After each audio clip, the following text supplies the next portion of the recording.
Hey, I'm Rolf with JestaThaRogue.com. I'm going to review Harmonies. And the blurb says you build landscapes by placing colour tokens and creating habitats for your animals. So a quick rules overview is there is this board with these areas on, each has 3 tokens, and on your turn you take 3 of those tokens, you place them on your player board, and then you may take an animal card from the top and you add cubes to all the empty spots. And these animal cards have patterns for you to match on your board, and when you match one you take the bottom cube off the card and place it on the token shown on your player board, which is why you'll see player boards have got all the little cubes on, because it shows you've matched the pattern.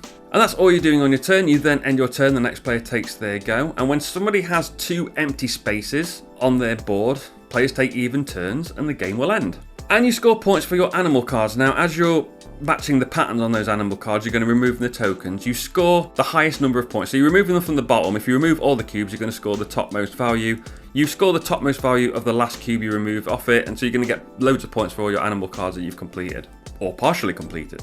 But then all of the different tokens on your board are also going to score. So trees will score up to 3 high. You can place a brown, then a brown, then a green. That's obviously going to be worth more points than just putting 1 green token on the ground. That's just going to be a 1 height tree. It's only going to be worth 1 point. Mountains are the grey tokens, and you're going to build them 1, 2, or 3 high, and they only count if they're next to another mountain. So you need to have at least 2 mountains next to each other for them to score. The yellow tokens are fields, and need to be placed in group of 2 to be worth anything. You get, I think it's 5 points you get for each group of fields you've got. Towns are the red tokens. They need to be 2 tokens high, and the bottom token doesn't have to be red. It could be green or brown, I believe. But they have to be next to at least 3 other colour tokens for each town to score. And the blue is the river, and you score for each space depending how long your river is. So the longer the better. And you only score your longest river.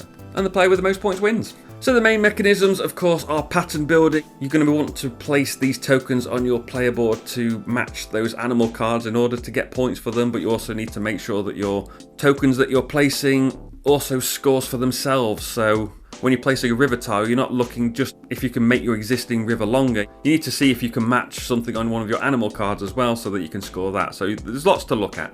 I'm going to group the USP and the theme together because I don't think there is a USP. We'll see why when we look at similar games later on, and the theme is quite abstract, so I'm not going to get into that too much. So we'll go straight into setup. You basically put tokens in the bag and put some cards out, and that is it, I think. You give each player a player board. Job done.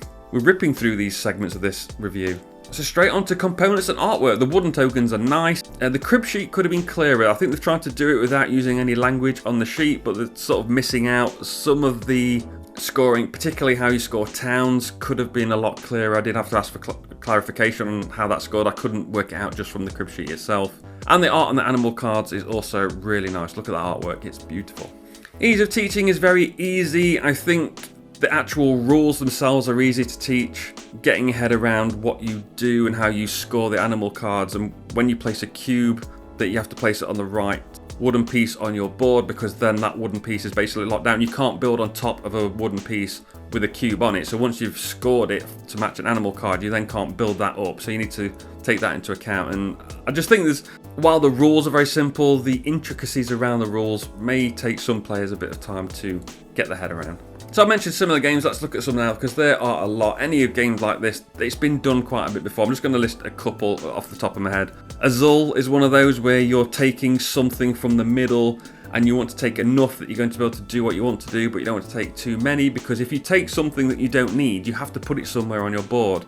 And eventually, if you've put something that you think is out of the way, eventually it's not going to be in the way. It's going to be somewhere where you didn't want it to be, but once you've placed something, you can't move it.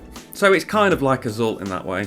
It's very much like Tiny Towns, where you're building blocks onto your board, then converting those blocks into buildings. That's a similar sort of thing. It's not exactly the same, but it did remind me a lot of Tiny Towns. And then also just Cascadia, again, that way of you're drafting something and placing it, but you don't want to be too aggressive in the way you take stuff and have things that you can't score or have things left over.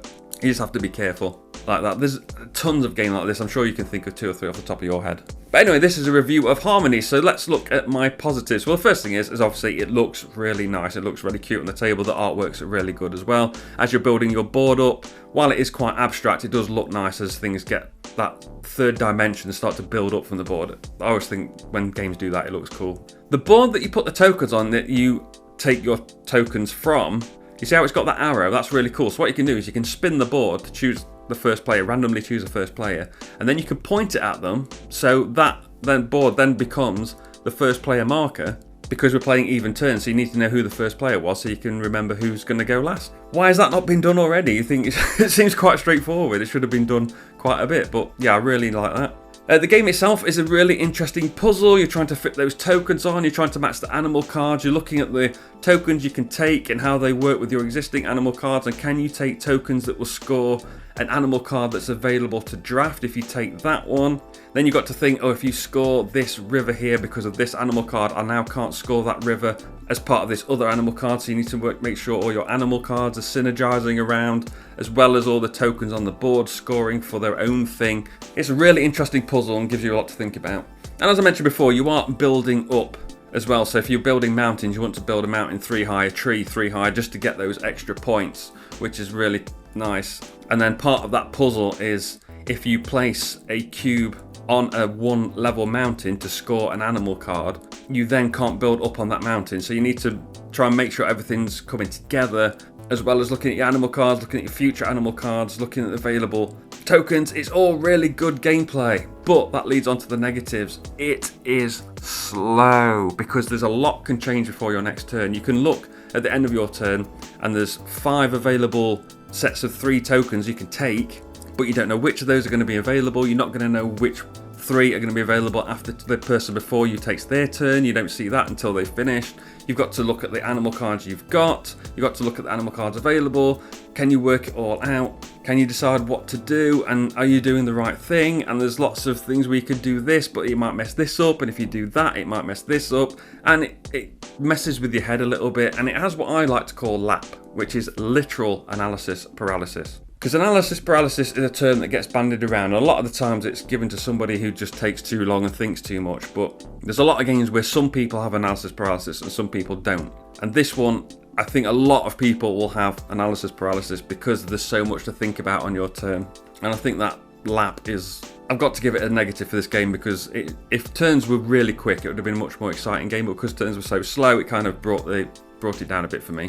And the final negative, because there's only 2, is it is a bit multiplayer solitaire. I don't really care what other people are doing. I only care what 3 tokens they take, and I only care the person before me. There's no point worrying if the person on my left takes 3 tokens because there's 2 other people taking them. We're playing 4 player. So there's 2 other people taking their turn before me, so I'm not even bothered about those 3 that they took that I wanted. It doesn't matter, I was probably never going to get them anyway. I don't care if their river's 2 spaces longer than me, there's no reason to worry about it. Just need to focus on what I'm doing and trying to get as many points as I can. So it is a bit multiplayer solitaire. But overall, considering this is quite a hot game that I've never heard of, it was enjoyable. It's just, I think the problem with this is there is a lot of games in this same space, and this probably isn't going to be the best one. But hey, if this is your kind of game and you can add it on the shelf along with Azul and Tiny Town and all the other different kind of games, you will definitely really like this one. So that's my review of Harmonies. Let me know what you think of this game in the comments below. Remember to like, share and subscribe and all that wonderful stuff. I've been Rob, aka JestaThaRogue, and I'll see you soon.